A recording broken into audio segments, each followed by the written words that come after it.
Oi, pessoal. Eu sou a Prof. Dani Ogliari. Sejam bem-vindos a mais uma aula do Instituto Eleven. O assunto de hoje é alterações cognitivas e as principais demências.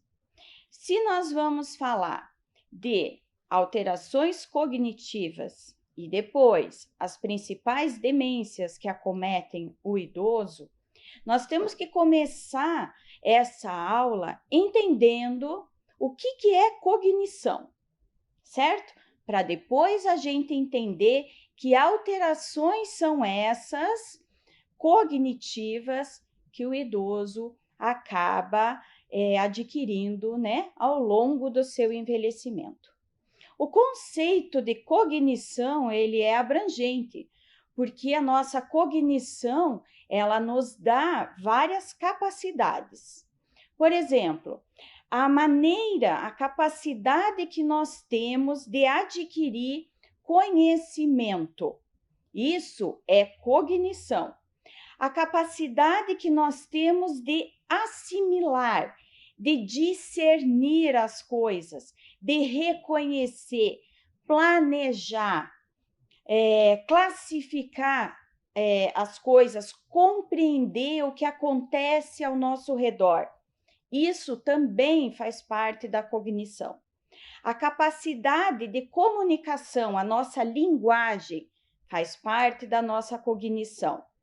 Ou seja, todas as captações sensoriais que nós fazemos e que estão relacionadas com o nosso cérebro, ou seja, todas as captações decorrentes dos nossos 5 sentidos fazem parte de cognição, tá?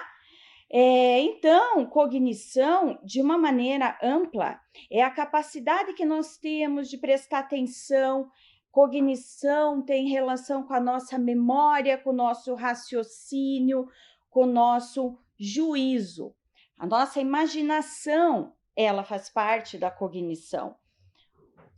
O pensamento e a linguagem, como eu falei. Então, cognição é tudo isso. Todas essas capacidades que estão relacionadas tanto com a percepção quanto com a ação. Então, quando a cognição ela está relacionada com percepção, é uma percepção tanto de nós mesmos quanto do ambiente em que nós nos encontramos, quanto uma percepção de todos os objetos que fazem parte do nosso dia a dia. E a cognição, quando ela está relacionada com a ação, tá? São as nossas ações perante nós mesmos e as nossas ações em relação ao ambiente e aos objetos, ok? Então, cognição é extremamente abrangente e para que nós tenhamos uma qualidade de vida normal, vamos dizer assim, nós precisamos ter a nossa parte cognitiva preservada. Eu vou começar explicando para vocês esse esquema aqui no quadro, para que vocês entendam de uma maneira mais simplificada, ok? Vou começar explicando sobre o que é normal no funcionamento de um indivíduo, no nosso funcionamento, tá? Então, vamos começar entendendo o que significa saúde. O que se considera uma pessoa com saúde? Então, a OMS, Organização Mundial da Saúde, ela estabeleceu um conceito. Esse conceito diz que saúde significa que o indivíduo tem um estado, tá, completo de bem-estar físico, mental e social.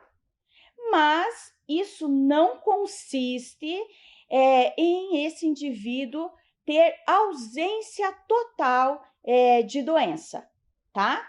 Mas então, lembrando sempre que se considera saúde quando a pessoa tem completo bem-estar físico, mental e social. Além disso, uma pessoa que tem saúde, tá? Então, a pessoa que tem o bem-estar físico, social e mental é uma pessoa que tem autonomia. O que significa uma pessoa que tem autonomia? Quem tem autonomia tem poder de decisão. São pessoas que têm capacidade de decidir, de comandar todas as suas ações. Então, a saúde, ela está sim relacionada com a autonomia. Daí, se eu tenho saúde e se eu tenho autonomia, eu tenho minha parte cognitiva preservada, certo? Então, tudo aquilo que eu falei para vocês que significa cognição é preservado. Por quê? Porque eu tenho saúde e porque eu tenho autonomia. Então, se a minha parte cognitiva está preservada, eu tenho compreensão das coisas, eu consigo resolver problemas, eu consigo planejar, ok? Porque a minha parte cognitiva, ela está preservada. Então, eu também tenho memória, eu tenho atenção complexa. O que significa isso? Significa que eu tenho a capacidade de prestar atenção em situações que exigem uma complexidade maior, tá? Eu tenho uma linguagem preservada, eu tenho uma função executiva preservada, que significa o quê? Aquela função que nós somos capazes de executar uma função mais administrativa, seria assim. E também, se eu tenho a minha parte cognitiva preservada, eu tenho cognição social, então eu percebo tudo o que acontece no meio social, eu percebo os meus movimentos, tá? E eu percebo também o que está acontecendo com os outros, ok? Tudo isso tem que funcionar de maneira integrada e de maneira harmônica, certo? Por outro lado, se eu tenho saúde, se eu tenho autonomia, eu também tenho humor, e isso tem relação também com o meu comportamento. Quando a gente fala em humor, não quer dizer que é aquela pessoa bem-humorada, aquela pessoa que, sei lá, dá risada de tudo. Esse humor que está representado aqui é aquela motivação que nós temos para realizar todas as atividades do nosso dia. Então, o humor, nesse caso, ele está se referindo à motivação. Para a gente ter motivação diária para realizar as nossas atividades, seja para trabalhar, seja para cuidar de filho, para fazer comida, sei lá, para ir no mercado, nós temos que ter motivação, tá? Então, o humor, nesse caso, ele está relacionado à motivação e é normal. Então, faz parte de uma pessoa que tem saúde, que tem autonomia. E quando a gente fala de comportamento, a gente está falando das nossas atividades, da nossa participação social e um estado de alerta que o nosso comportamento permite que a gente tenha. Então, é aquela situação que a gente fica alerta, prestando atenção no que está acontecendo.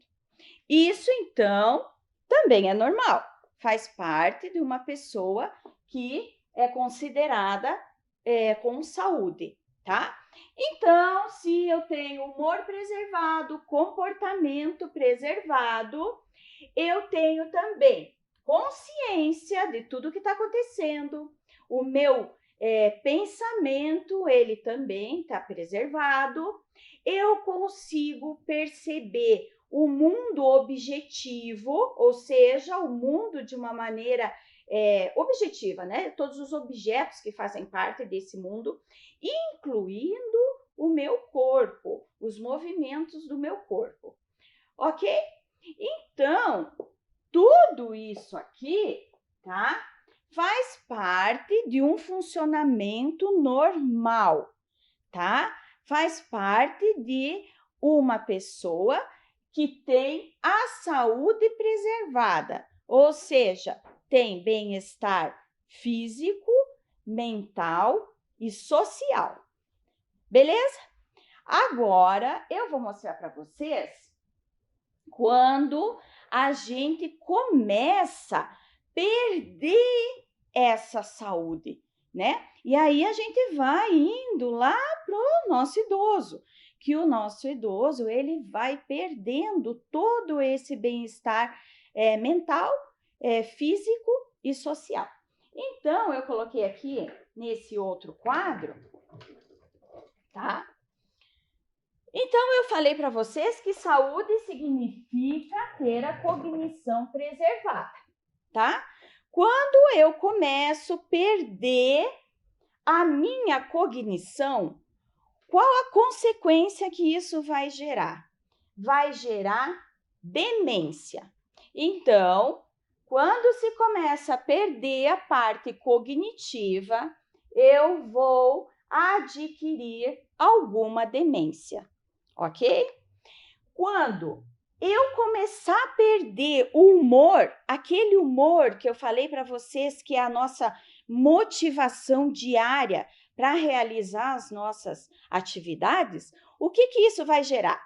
Pensa, se eu não tenho mais motivação para as atividades do meu dia a dia, o que vai gerar? Depressão. Então, a hora que o humor começa a ficar deprimido, a gente vai começar a ter depressão. Quando a minha consciência começa a ser afetada, ou seja, quando eu começo a perder a consciência, eu vou ter delírio. E quando eu tiver prejuízo na minha capacidade de pensamento e na capacidade de captar todos os estímulos que vêm do meio externo, os estímulos sensoriais, eu vou ter uma doença mental. E tudo isso aqui significa que eu estou adquirindo uma incapacidade cognitiva. A partir desse quadro, já não é mais, vamos dizer, normal, porque no quadro anterior eu expliquei para vocês uma situação normal, onde uma pessoa tem saúde.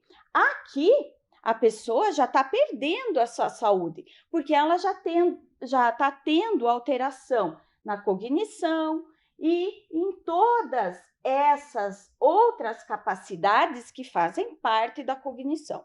Então, incapacidade cognitiva está relacionada com declínio, perda cognitiva, mais declínio físico, ok? E quanto a depressão, delírio, demência e doença mental, elas são, a gente considera, né, pode chamar elas de os 4 Ds da incapacidade cognitiva, certo? Então, 4 Ds, né, porque é demência, depressão, delírio e doença mental, tudo com D, tá? Então, 4 Ds da incapacidade cognitiva. Sendo que a incapacidade cognitiva, ela afeta muito as atividades diárias do indivíduo. E sendo que delírio e depressão, elas têm causas reversíveis. O que quer dizer isso?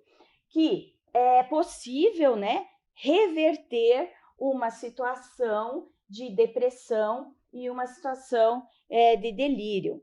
Já a demência e a doença mental são de causas irreversíveis, então não tem como a gente reverter.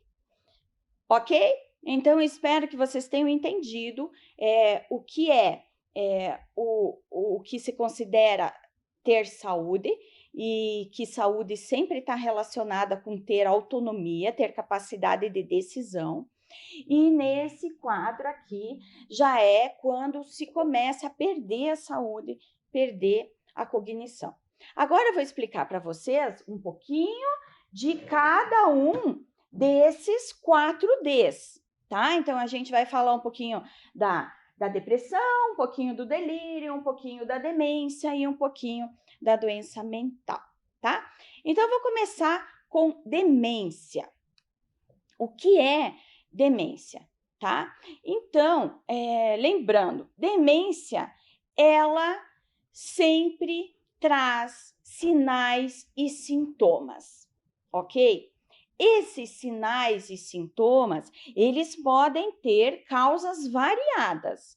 Então, a demência, ela nunca vai ser causada por apenas um fator, mas a demência pode ser ocasionada por vários outros fatores. Quando a pessoa adquire demência, ela vai ter uma interferência bastante significativa no seu funcionamento intelectual e também vai ter uma interferência nas suas atividades diárias, né? Então, interferência negativa. Mas, afinal, então, o que é demência? Demência significa que a pessoa vai começar a ter uma alteração de memória progressiva. Alteração de memória progressiva, perda de memória progressiva. Mas não só isso. A demência, além da perda de memória progressiva, ela traz alterações na cognição. Então, a pessoa, além de começar a ter esquecimentos, ela vai ter perdas cognitivas. O que significa isso? Ela pode ter problemas na hora de planejar alguma coisa, ela pode ter problemas na hora de falar na sua linguagem de maneira geral, ela pode começar a ter perdas na assimilação de certas coisas, ok? Então, quando você fala, eu estou cuidando de um pacientinho que tem demência, o que você vai estar querendo dizer com a palavra demência? Nunca fale sem saber o que significa, beleza? Então, você agora já sabe. Quando você falar, eu estou cuidando de um pacientinho que tem demência, você vai estar dizendo que esse teu paciente tem uma perda progressiva da memória e, além disso, ele tem alterações na sua cognição, que podem ser várias alterações, porque cognição é ampla e foi o que eu expliquei no comecinho dessa aula. E lembrando que a principal causa de demência é a doença de Alzheimer, tá? Então, Alzheimer é responsável por 60% dos casos de demência. Beleza? Vamos falar um pouquinho agora de delírio. O que significa delírio? O delírio, ele é um estado de confusão agudo, tá? Confusão, que confusão? Confusão mental, tá? Então, delírio é um estado agudo de confusão mental. Quando a gente fala em confusão mental, a gente está falando que tem algumas características. Por exemplo, quando a gente tem confusão mental, nós vamos ter alteração no nosso pensamento.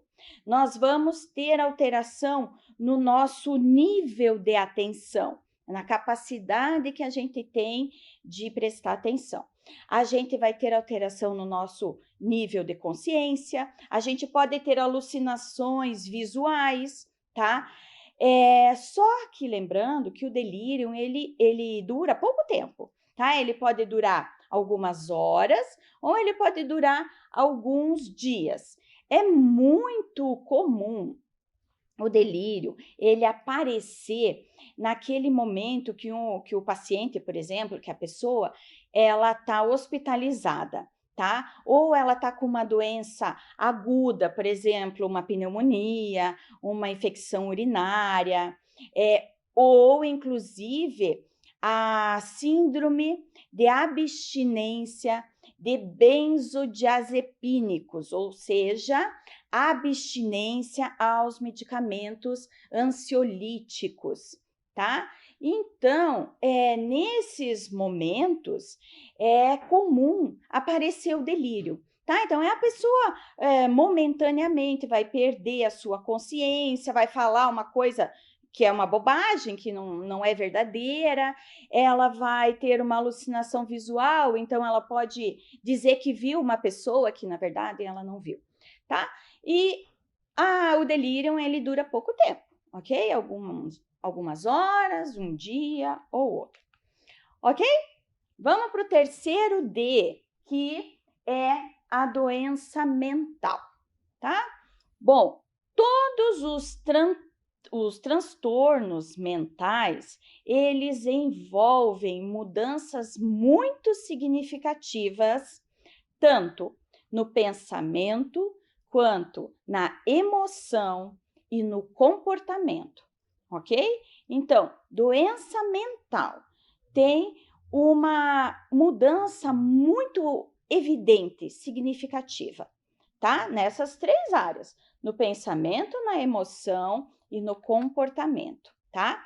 A doença mental, ela vai trazer bastante aflição e ela vai afetar muito todas as atividades sociais que esse indivíduo participa, assim como ela vai afetar a parte profissional do indivíduo e a parte familiar também, tá? Então, a doença mental causa transtornos mentais significativos que envolve tanto emoção, comportamento, pensamento, afeta a família, afeta o trabalho e afeta a relação da pessoa com as atividades sociais. E vou falar agora do último D, tá? Que é a depressão. E a depressão, ela é uma doença, né, muito comentada, porque ela afeta muitas pessoas. E ela não afeta só pessoas idosas. Hoje, a gente vê casos de depressão, inclusive em jovens, né, em crianças, tá? Mas, como nós estamos falando aqui de população idosa, tá? A depressão, ela também afeta e muito a população idosa. A depressão, ela promove um impacto muito negativo na saúde e na qualidade de vida do indivíduo, tá? Por quê? Por que ela gera tanto impacto negativo? Porque a depressão, ela compromete tanto a saúde física, tá? Então, a depressão reflete na parte física do indivíduo. A depressão, ela interfere, ela compromete a parte social do indivíduo, né? Então, o indivíduo, ele não quer mais fazer parte daquele almoço de família, ele não quer mais ir na festa, ele quer ficar trancado no quarto, na sua casa, tá? Então, a depressão, ela também promove um impacto social muito significativo, além do impacto emocional, ok? Porque mais de 80% dos casos de depressão, eles são causados por problemas emocionais, ok? Outra coisa que é bom desmistificar é que depressão não tem relação com fraqueza. Ela é fraca emocionalmente, por isso que ela está com depressão. Depressão, ela não tem a ver com falta de caráter, não tem a ver com falta de fé, não tem a ver com preguiça. A depressão, ela é uma combinação de fatores, tanto fatores hereditários, ou seja, quem já tem casos de pessoas deprimidas na família tem um percentual maior de chance de desenvolver depressão, tá? Então, a depressão, ela tem um fator hereditário envolvido. Assim como a depressão tem fator psicológico envolvido, tá? Então, o psicológico é a maneira que nós assimilamos os nossos problemas, a maneira que nós agimos com as nossas dificuldades, a nossa parte emocional mesmo, né? Então, assim, tem gente que entra em depressão depois que se separou, tem gente que entra em depressão porque perdeu a estabilidade financeira. Então, é essa parte psicológica que é afetada, emocional. E também a depressão, ela tem causas ambientais, tá? Então, o ambiente, a situação em que você se encontra, ela também assim, faz parte do processo de depressão. E a depressão, ela traz um impacto muito negativo. Por quê? Porque a pessoa começa a ter aquele humor rebaixado, ou seja, é uma perda de prazer. A pessoa não vê mais esperança em nada.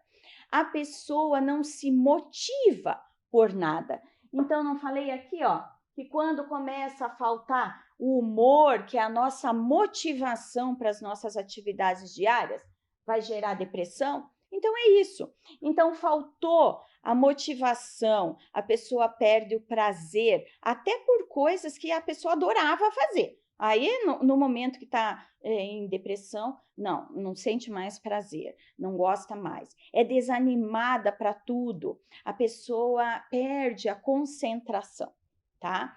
Bom, a depressão, ela tem uma variação no seu quadro, ou seja, a pessoa pode desenvolver uma depressão que é considerada leve, tá? Tem muitos casos de pessoas deprimidas que praticamente a gente não consegue perceber que ela está deprimida, tá? Então, é um quadro leve de depressão. E então, os casos mais severos de depressão são aqueles onde a pessoa pode até tentar o suicídio.